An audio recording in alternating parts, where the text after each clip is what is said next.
यह स्मरण रखना चाहिए कि अपने समय के सब लेखकों में भारतेंदु की भाषा साफ सुथरी और व्यवस्थित होती थी। उसमें शब्दों के रूप भी एक प्रणाली पर मिलते हैं और वाक्य भी सुसंबद्ध पाए जाते हैं। प्रेमघन आदि और लेखकों की भाषा में हम क्रमशः उन्नति और सुधार पाते हैं। संवत 1938 की आनंद कादम्बिनी का कोई लेख लेकर 10 वर्ष पश्चात किसी लेख में मिलान किया जाए तो बहुत अंतर दिखेगा। भारतेंदु के लेखों में इतना अंतर नहीं पाया जाता।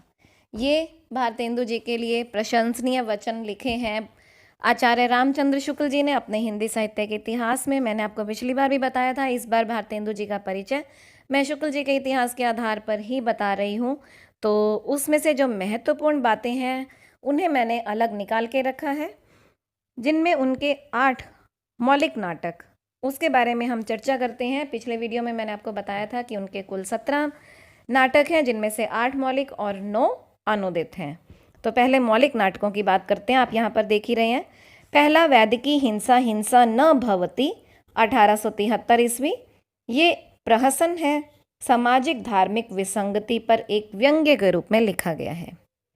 उसके बाद हम बात करते हैं प्रेम जोगिनी, जिसके बारे में कहा जाता है कि इस नाटक का नाम पूर्व नाम काशी के छायाचित्र या 2 भले बुरे फोटोग्राफ था और इसी नाम से हरिको की एक नाटिका है छोटी। ये काशी के धर्म आडंबरों का छायाचित्र है, प्रसिद्ध रचना है ये भी।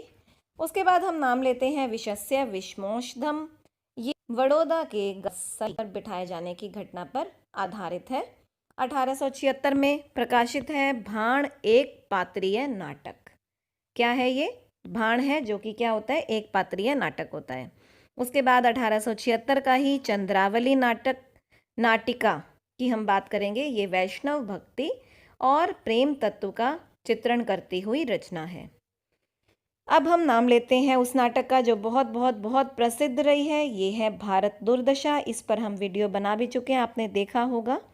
नहीं देखा तो आप चैनल पे जाकर प्लीज़ उसे देखिए, आपको बहुत अच्छा लगेगा। उसका रिस्पॉन्स भी बहुत अच्छा आया, बहुत से लोगों ने उसे लाइक किया है।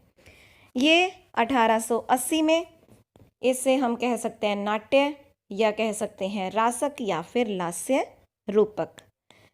विषय क्या है? भारतवर्ष के उस समय की परिस्थिति का इसमें चित्रण किया गया है और अंग्रेजी राज्य की अप्रत्यक्ष तौर पर निंदा की गई है। उसे गलत ठहराया गया, लेकिन अप्रत्यक्ष रूप से। उसके बाद हम नाम लेते हैं नील देवी का। नील देवी एक गीति रूपक है। 1881 में प्रकाशन। राजपूतानी आन बान और नारी व्यक्तित्व की प्रतिष्ठा ऐतिहासिक गीति रूपक के रूप में इसमें की गई है। अब हम नाम लेते हैं उस नाटक का जो बहुत प्रसिद्ध है, मुझे पर्सनली बहुत पसंद है। नाम है अंधेर नगरी, जो कि एक प्रहसन है। राजा की मूर्खता, अन्याय और अंधेर गर्दी पर तीखा व्यंग्य है। इसके विषय में हम बाद में और भी ज़्यादा अच्छे से बात करेंगे। इससे संबंधित एक महत्वपूर्ण तथ्य भी है जो हमें आपस में शेयर करना है। अगला नाम है सती प्रताप, जो कि 1883 में प्रकाशित है। पौराणिक नाटक है, सावित्री सत्यवान के पौराणिक आख्यान पर आधारित है। ये अधूरा रह गया था, जिसे राधा कृष्ण दास जी ने पूरा किया था। अब ध्यान देने की बात यह है कि नाटक के उद्देश्य की चर्चा करते हुए भारतेंदु जी ने नाटक के 5 उद्देश्य बताए हैं। पहला हास्य, दूसरा श्रृंगार, तीसरा कौतिक, चौथा समाज संस्कार और पांचवा देश वत्सलता।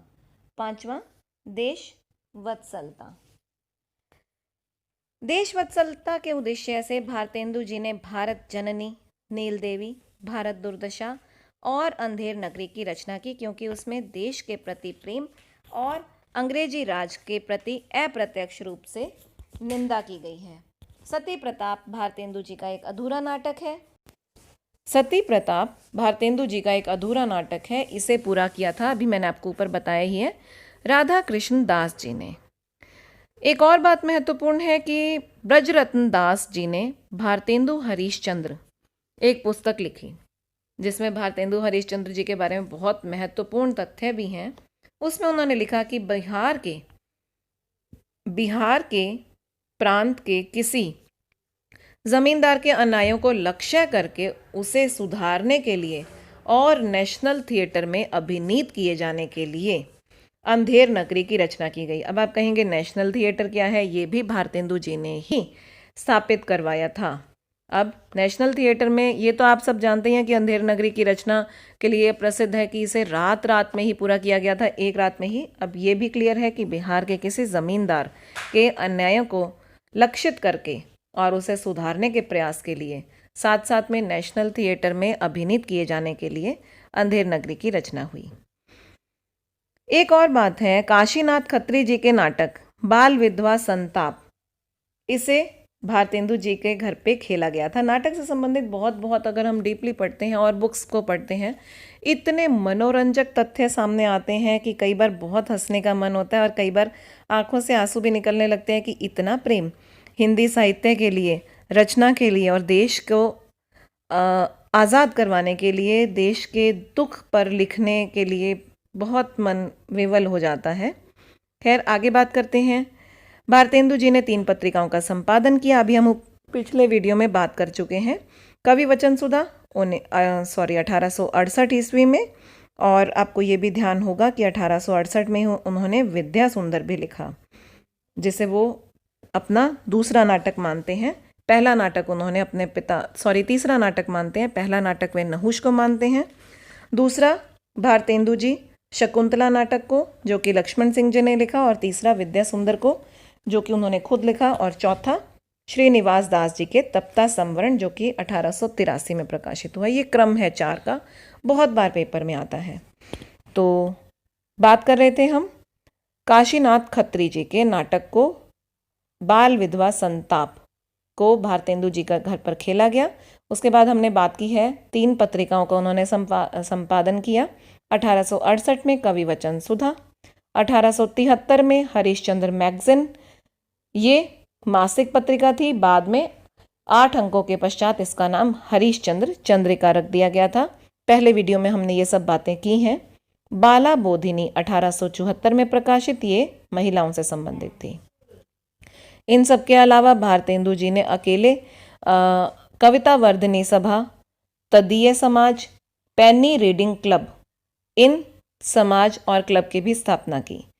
प्रेम जोगिनी नाटक का पहले नाम काशी के छायाचित्र या 2 भले बुरे फोटोग्राफ था, जो इसी नाम से हरिश्चंद्र चंद्रिका पत्रिका में पहली बार प्रकाशित भी हुई थी।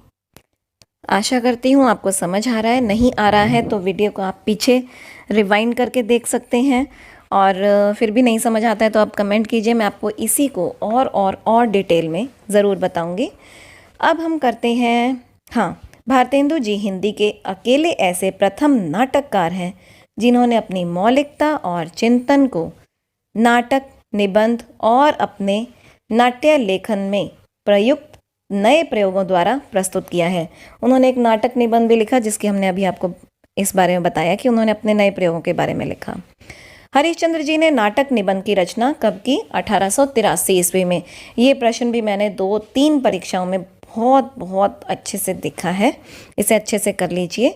देखिए 1880 में उन्होंने लिखा दुर्लभ बंधु, और 1883 में नाटक निबंध। भारतेंदु जी द्वारा लिखा गया भारत दुर्दशा हिंदी का पहला मौलिक राजनीतिक नाटक माना जाता है, और ये है क्या? असल में हिंदी का पहला ओपेरा है। ओपेरा क्या कहेंगे? गीति नाट्य। गीति नाट्य धर्मवीर भारती जी का भी बहुत प्रसिद्ध है। वो कौन सा, और उनका वो कौन सा गीति नाट्य जो इतना प्रसिद्ध रहा है, जिसके बहुत से खंड हैं, उसके वीडियो हमारे चैनल पर भी है। और आपने मुझे उस नाटक का नाम, यानी कि उस गीति नाट्य का नाम और उसके साथ साथ उसका प्रकाशन वर्ष भी बताना है, तो मुझे कमेंट करके आप ज़रूर बताना। अब इससे आगे के जो अनुदित नाटक हैं वो हम अगले वीडियो में करेंगे। आज के लिए इतना ही। भारतेंदु जी और उनके अनुदित नाटकों की जानकारी हम करेंगे अगले वीडियो में। साथ में उन्होंने किन 3 प्रमुख नाटकों में मनोरंजक भूमिका निभाई, उसके बारे में भी बात करेंगे। तब तक के लिए धन्यवाद। प्लीज़ लाइक, शेयर और सब्सक्राइब ज़रूर करें, ये पूरी तरह से फ्री है। साथ में घंटी भी ज़रूर दबाएं। धन्यवाद।